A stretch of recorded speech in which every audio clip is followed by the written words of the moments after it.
Hey, check it out. This is new Paralon character from the new Transformers Robots in Disguise line. Um, Looks pretty good. I wonder why they didn't just call him Scorponok. That could have gotten some old Beast Wars fanboys to get him. But take a look at his face. I mean, it's not a bad face, but look. Paralon has a scar over one eye. And he doesn't have a nose. And he has two separate eyes instead of a visor. And his forehead crest is different. Like, I mean, they clearly went through some thought and effort to make this face because it's well detailed, but it doesn't look anything like the character. What's up with that?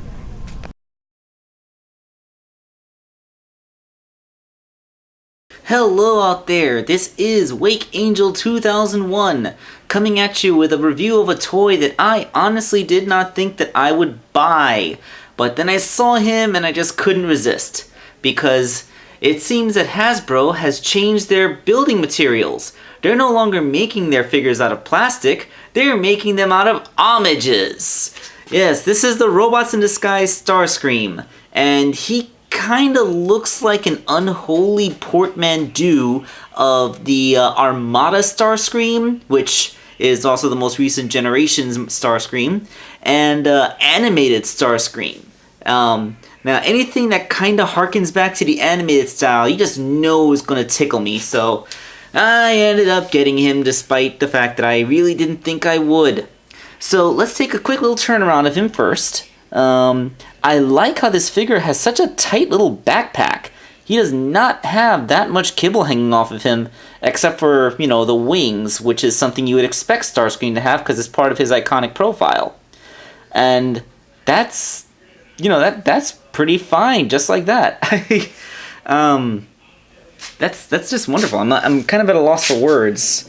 So, the wings are movable. You can bring them up like this, but that looks really weird. And funnily enough, if you push them down like this, all the way into the middle, then you create this kind of, this shape, this like pentagon shape, kind of like the shape of a home plate on baseball, which kind of gives his body the silhouette of the Michael Bay movie Starscream.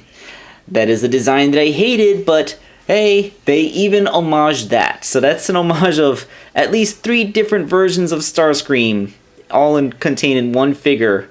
And the engineering of this figure is actually quite brilliant too. I'll get into that later. First, let's talk about articulation.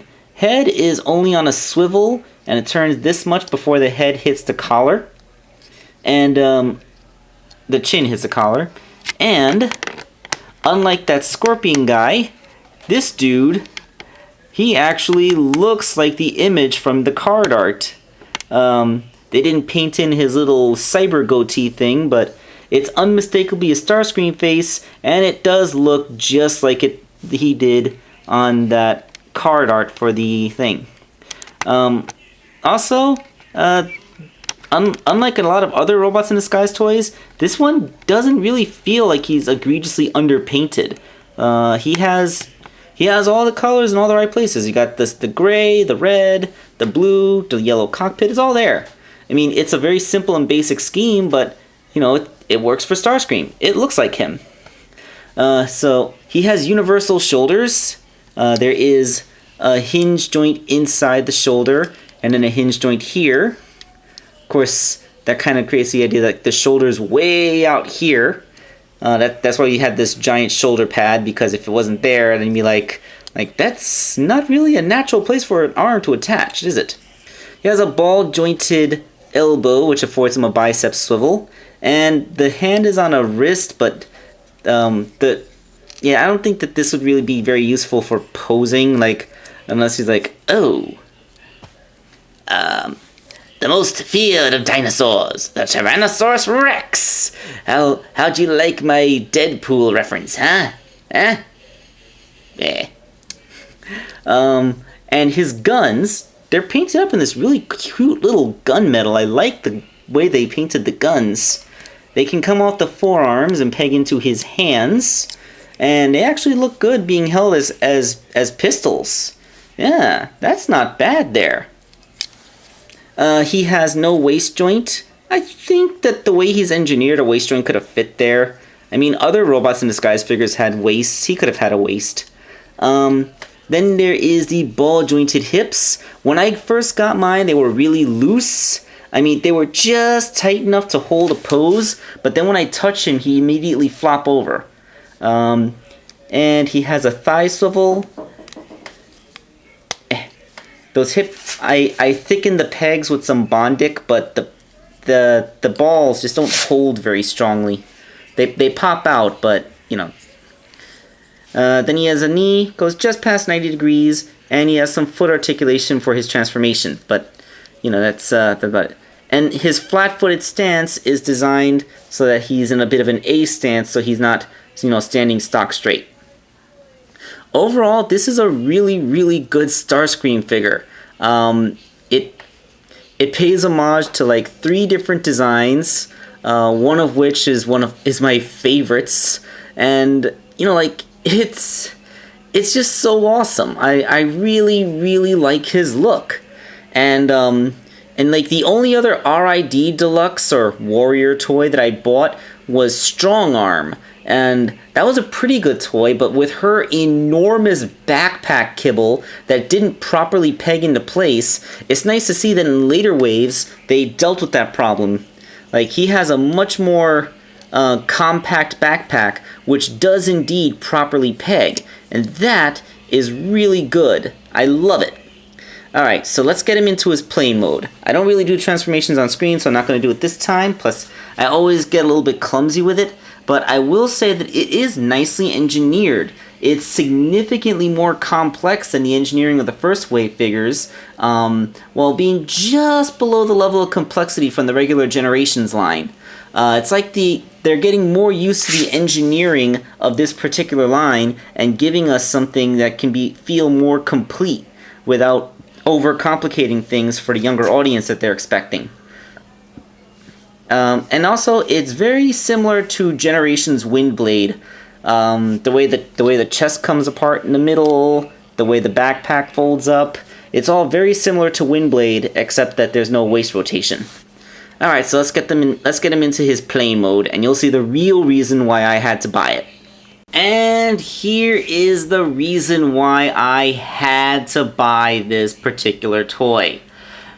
Because this is perhaps one of the awesomest jet modes I've ever seen. I think what they were going for was an homage to the forward swept wing design of the animated Starscream, but given the sleek sci-fi stylings of it, I just can't help but see, like, if there's any Konami fans in there, this looks a lot like Vic Viper from the oh god, why am I blanking on it now? It'll come to me. Like that space shooter game. Why I actually said it out loud 10 seconds ago, and now I can't remember. Crap.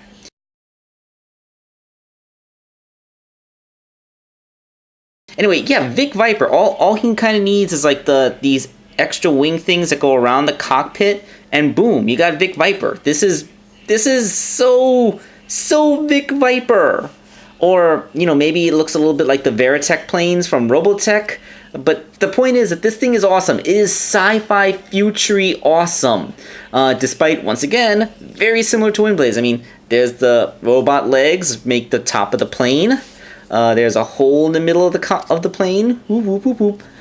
And even the way the kibble arranges itself on the bottom of the plane, like, well, first of all, there's very minimal kibble. Like, it hides its kibble better than Windblade, who's a Generations toy, and that's really impressive. And the guns, I did not remove them for transformation, but if you choose, you can unpeg them and put them into the peg spots on the tips of the wings to make it look a little bit more natural, and also so that this landing gear nub lines up with the back of the plane, allowing it to sit more naturally on the base. This is a really cool play mode, and this is outright the reason why I absolutely had to get this particular Starscream. Like, it's just so Vic Viper-y. And why can't I remember that series? Oh, whatever. It's just awesome. It's really awesome. So, like, part of me wanted to wait until this thing got re-released as a repaint, like like maybe a sky warp, because I don't have a sky warp yet. But as soon as I saw the jet mode that this guy could turn into, I knew that there was no way I couldn't have this in my life.